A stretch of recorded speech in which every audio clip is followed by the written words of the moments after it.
नमस्कार दोस्तों, मैं डीके जी मेरे साथ मौजूद है दोस्तों। अब कहने की बात है क्या? ये किसी पर्चे का मोहताज है क्या?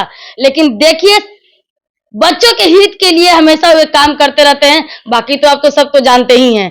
सर, मुझे ये बताया जाए कि आपको इतनी तबीयत खराब में भी आप पढ़ाते भी हैं और छात्रों के साथ लड़ते भी हैं। आखिर ये इम्यूनिटी बूस्टर आता कहाँ से? कहाँ से लाते हैं आप? देखिए, जब भी तबीयत तो आपको भी पता है कि पिछले कुछ दिनों से हमारा तबीयत खराब चल रहा है, जिसके कारण जो है हम अच्छे से क्लास भी नहीं ले पा रहे। लेकिन जब-जब बात होती है छात्र हित के लिए, जब-जब बात होती है छात्रों को ज़रूरत होती है मेरी, जब भी वो पुकारते हैं मैं उनके साथ रहता हूँ और तबीयत कितना भी खराब हो, फिर भी मैं उनके साथ रहता हूँ और ये केवल छात्र प्रेम है। कई लोग कहते हैं कि ये चेहरा चमकाने के लिए करता है, कई लोग कहते हैं कि नेतागिरी करता है। देखिए, अगर बात हो नेतागिरी की और चेहरा चमकाने की, तो मुझे आज भी याद है, आपको भी पता है, सप्लीमेंट्री के छात्रों से मैं रात के 2 बजे और ढाई बजे मिलता था, जहाँ कोई मीडिया नहीं होती थी, जहाँ कुछ नहीं, और उनके बकायदे प्रॉब्लम मैं सुनता था और उनको जो भी निष्कर्ष था, मदद, वो मैं करता था। तो चेहरा चमकाने के लिए लोग दिन में जाते हैं, चेहरा चमकाने के लिए लोग मीडियाबाजी करते हैं। मुझे चेहरे चमकाने की ज़रूरत नहीं, क्योंकि मेरा चेहरा जो है, मेरे कलम से चमकेगा। तो जितना ताकतवर मेरा कलम होगा, क्योंकि एक मैं शिक्षक हूँ, जितना ताकतवर मेरा कलम होगा, जितना मेरा सामर्थ्य होगा, उतना मैं चमकूंगा। रहा बात छात्र का, तो बिल्कुल कहीं ना कहीं मोड़ पर कमियां हैं और उन कमियों पर कहीं ना कहीं सरकार जो है वो काम नहीं कर रही है, जिसके कारण छात्रों को परेशानी होती है। और जब छात्र निराश हो जाते हैं और जब उनको कोई रास्ता नहीं दिखता है, तो वो अपने शिक्षक के पास आते हैं, क्योंकि वो हमें माँ बाप मानते हैं, गुरु मानते हैं। और ऐसे अवस्था में अगर हम लोग भी अगर छात्रों का साथ नहीं देंगे, तो फिर कौन देगा? तो फिर एक जो परंपरा चल रहा है गुरु और छात्र का, वो कहीं ना कहीं धूमिल हो जाएगा। और इसलिए जो है हम लोग छात्र के लिए एनी टाइम जो है खड़े रहते हैं। तो बिल्कुल, लेकिन साथ में ये भी देखते हैं कि उनकी जो बातें हैं वो न्यायपूर्ण है या नहीं, या नैतिकतापूर्ण है या नहीं। ये स्टेट को लेकर के प्रदर्शन हो रहे हैं, बीपीएससी टीआरई 4 को लेकर के इतना हल्ला हो जाता, हंगामा। ऐसा क्या क्या हो रहा है? आखिर शिक्षक क्यों नहीं पीटते हैं?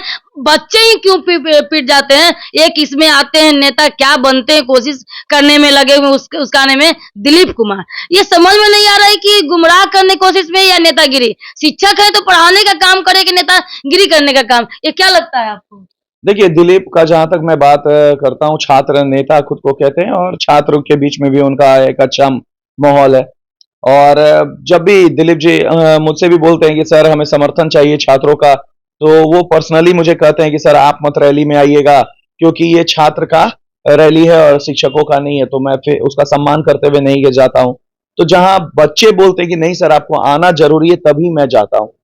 तो उनका अपना कोई भी मानसिकता हो और उनका कोई भी अपना राजनीतिक जो है विचारधारा हो, जिसके कारण वो करते हैं। लेकिन कहीं ना कहीं इससे छात्रों का जो है भला होता है, तो छात्र उन्हें पसंद करते हैं। रही बात कि बहुत लोग जो है टिप्पणियां करते हैं कि आजकल शिक्षक शिक्षक कम पढ़ाते, कम और नेतागिरी ज्यादा करते हैं, बकैती ज्यादा करते हैं। तो मैं आपके चैनल के माध्यम से कह देता हूं कि जो शिक्षकों को बकैती करने वाले कहते हैं, पहले वो अपने आप में सुधार लाएं।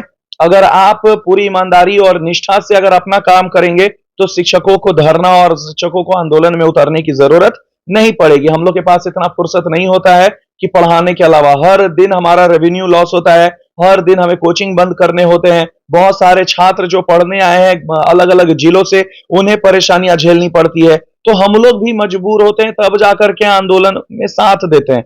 अगर मैं बात करूं शिक्षा मंत्री जी का, अगर मैं बात करूं हमारे बहुत सारे जो नेता लोग हैं उनका, तो कहीं ना कहीं उनमें कुछ त्रुटियां हैं, इसमें कोई दो राय नहीं है। तो बकैती करने पे मजबूर किया जाता है, तब बकैती होता है। उनके शब्दों में मैं बोल रहा हूं कि अगर उनको लगता है कि न्याय मांगना बकैती है, तो बिल्कुल न्याय मांगना अगर बकैती है तो बकैती करेंगे, क्योंकि कमियां हैं उसको ढूंढिए, तराशिए, उस पर काम करिए। और जिस दिन आप अपनी कमियों पर काम करिएगा, उस दिन हम लोग को आगे आने की जरूरत क्या है सर, बीपीएससी जो है टीआरई 4 में क्या होगा, नहीं होगा, किस तरीके से नियमावली आएंगे, क्या चेंज प्रक्रिया होगा, कितना वैकेंसी आएंगे?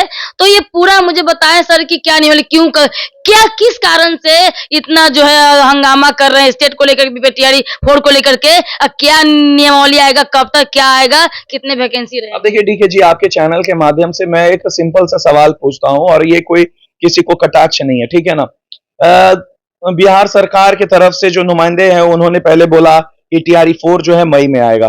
तो छात्रों को एक मन में विश्वास हुआ कि हाँ माँ हाँ पापा मैं मई में एग्जाम आएगा तो जून तक हम घर आ जाएंगे, तो खर्चा करने की ज्यादा जरूरत नहीं पड़ेगी। मई के बाद जून इंतजार किए, जून के बाद जुलाई किए, जुलाई के बाद अगस्त, अगस्त के बाद सितंबर आ गया। अभी तक कोई नोटिफिकेशन है नहीं आया। तो साल में तो 2 ही बार आ सकती है क्या, एक बार? कितना क्या अब हो देखिए, सकता है? आप जो बात कर रही हैं स्टेट का, स्टेट में सरकार ने बड़बोलापन दिखाया और बोला कि साल में हम लोग 2 बार स्टेट लेंगे। और जब आपने बोल दिया, लोगों को उम्मीद दे दिया, तो स्टेट आपको ले लेना चाहिए था। फिर आपने बोल करके बैकआउट कर लिया कि मैं स्टेट नहीं ले पाऊंगा, स्टेट लेने में असमर्थ हूं, अब टीआरई 5 में स्टेट लिया जाएगा। तो फॉर्म भरा रहा है। अब फिर वही बात आ जाती है कि उन्होंने इस दबाव में और आंदोलन के दबाव में आकर के अपनी बातों को फिर से एक्सेप्ट किया कि हाँ स्टेट आएगी। लेकिन फिर यहां देखिए